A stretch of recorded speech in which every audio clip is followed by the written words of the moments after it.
Okay, everybody, and welcome back for game number 4 of my continuing series of my online blitz games. This was a game that I was very proud of because I beat somebody that was rated significantly higher than I was. Again, I was playing the black pieces. I think all my games have been with black, although I have plenty of white ones also, but the games I've chosen to show are with black. So let's see how this one went.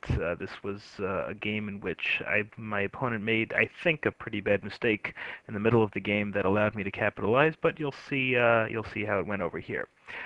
He started off the game with the king's pawn opening, e4.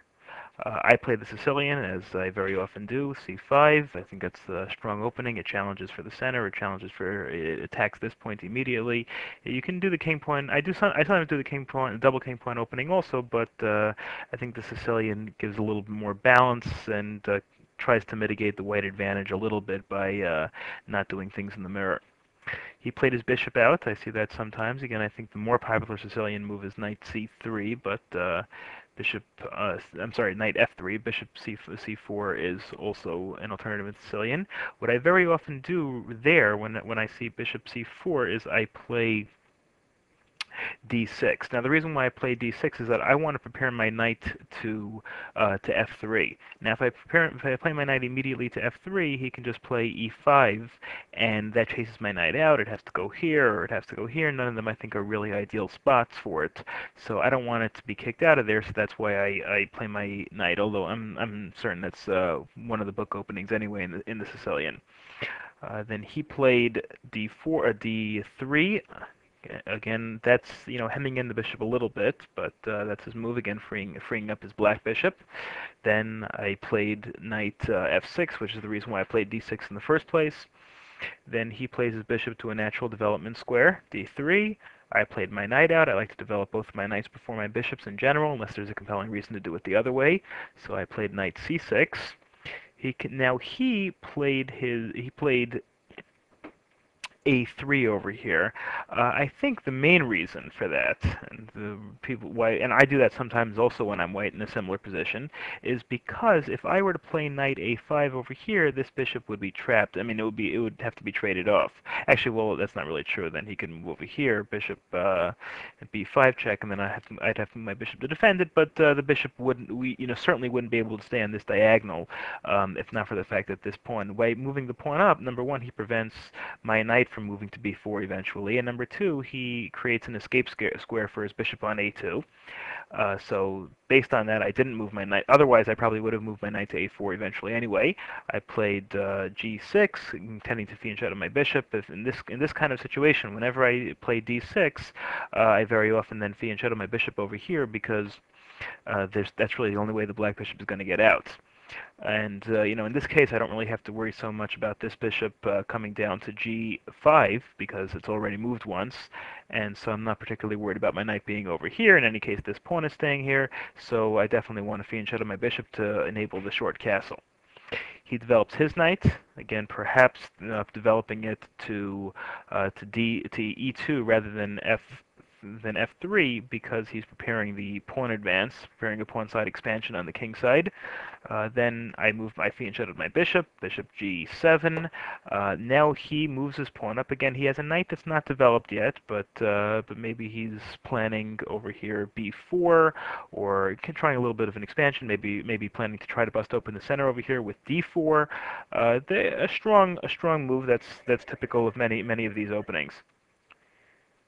So I followed by castling. Again, that's the reason why I fianchettoed my bishop in the first place over there.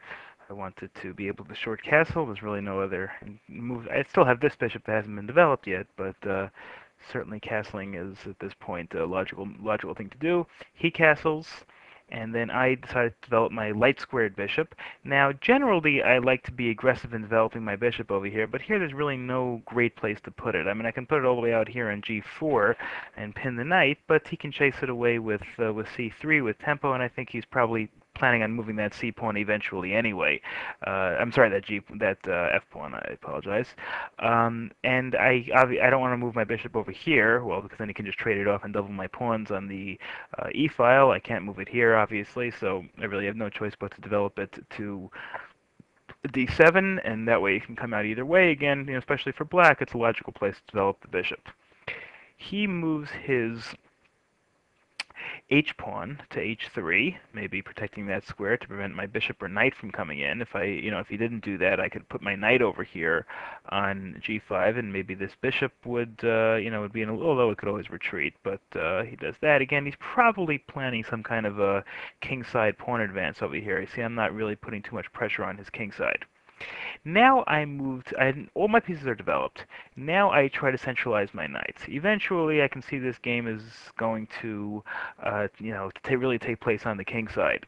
And so what I want to do is I want to try to centralize my knight. And normally, very often, what I would do if I didn't have a fianchettoed bishop, and if this pawn had moved, I'd move my bishop over here to d7, and sorry, my knight over here to b7, and then to e7, and then to g6. I like to double my knights in front of my king, especially if I'm going to do a kingside attack.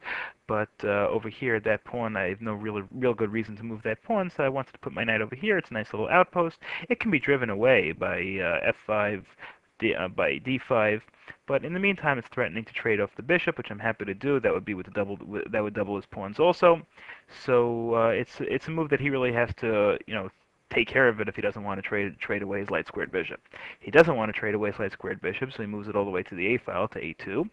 Now I decided to open up a little bit on the queen side. Again, I thought about this as a 5-minute game, 5 minutes, 5 seconds, 5 minutes, and then you get 5 seconds for each additional move. So it's not really under time pressure, but you don't have a lot of time to sit and think. At this point, I really didn't see a lot to do. I mean, this pawn, I'm eyeing this pawn greedily, but at this point it's still protected by the queen. So there's really not a lot that I wanted that I could think of. So why not try to expand on the king side queen side a little bit? Give myself a little room. He's a little cramped on the queen side. He's got his knight still in its original position over here on b1. He's got his other knight, which is developed in the second rank. So try to take advantage of that cramping. So by moving my b pawn to b5, maybe my a pawn's in the air. A pawn move could be in the air. Maybe I'm threatening to to play c4 over here and get a pawn to block up his bishop, kind of stop his bishop from getting involved in the game. So he decides he's going to expand his kingside pawn. Remember, that's what I thought he was going to do a little bit earlier in the game, and that's what he did over here. He plays c4, chasing my knight out. And when I put my knight over there, I saw that he could do that, but I figured that would be provoking a little bit of a pawn weakness, so I had to move my knight back to c6. Now he continues first he develops his knight. I guess you want to try to develop all your pieces before you launch an attack. Okay, so now it's my move. We're all pretty much developed over here. He has a little bit more space. You can see his pawn structure is a little better than mine in terms of for being attacked.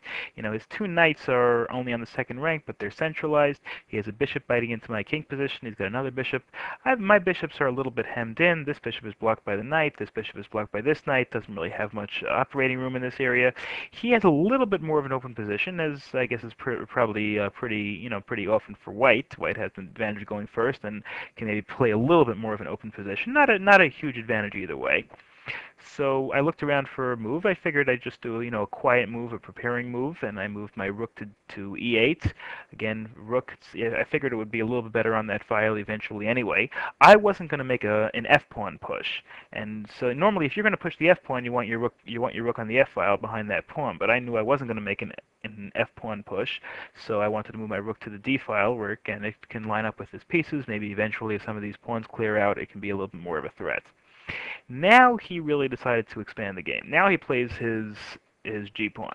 And again, this is really probably what he's been playing for several moves already. He's probably, been thinking about this for a while.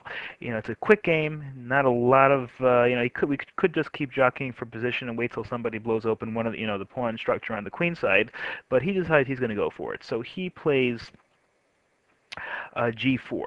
Now, his next move is probably yeah. I mean, I guess if I don't do anything right away, his next move is his next move is g5, and then my knight. I'm just thinking, will my knight be trapped over here? Yeah, my knight couldn't move anywhere but here to h5, and then.